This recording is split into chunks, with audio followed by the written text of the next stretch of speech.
దేవునికి స్తోత్రములు. బైబిల్ గ్రంథం నుంచి ఒక మంచి మాట. ఇర్మియా గ్రంథం 33వ అధ్యాయం 26వ వచనం.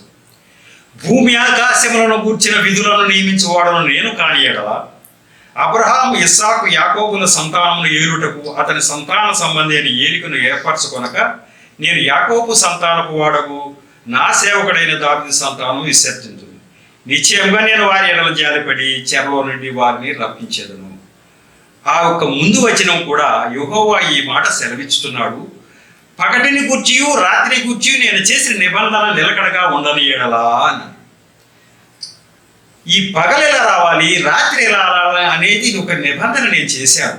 ఆ నిబంధన నిలకడగా ఉండకపోతే, అట్లా జరగకపోతే, ఈ భూమి ఆకాశాల గురించి సమస్తమైన విధులు నిర్ణయించే, భూమి ఎలా చేయాలి, సూర్యుడు ఎట్లా, చంద్రుడు ఎట్లా చేయాలి, అది ఎట్లా జరిగే ఎట్లా నిర్ణయాలు నేను చేసి ఉంచాను. ఇవన్నీ కూడా నేను ఇచ్చినటువంటి విధులను నిర్వహించకుండా తప్పిపోతే అప్పుడు మిమ్మల్ని రక్షించకుండా మాతా కానీ మిమ్మల్ని ఎందుకు రక్షించకుండా మాతాను నేను అని ఇజ్రాయెల్ ప్రజల్ని అంటాడు దేవుడు. ఎందుకు అంటున్నాడంటే ఇజ్రాయెల్ ప్రజలు నమ్మటం వల్ల మమ్మల్ని చెరసాలకు పంపిస్తున్నారయ్యా, మళ్ళీ మీరు మమ్మల్ని తీసుకొస్తారో లేదో మాకు డౌట్ అన్నట్టుగా చూస్తున్నారు. ఆయన ఇంకా నువ్వు వెళ్ళండి అయ్యా, ఒక 70 సంవత్సరాలు మీ శిక్ష అవగానే మళ్ళీ తీసుకొస్తానని దేవుడు మాట్లాడుతూ ఉంటే వాళ్ళ నమ్మకం కలిగిస్తాక చెప్తాడు.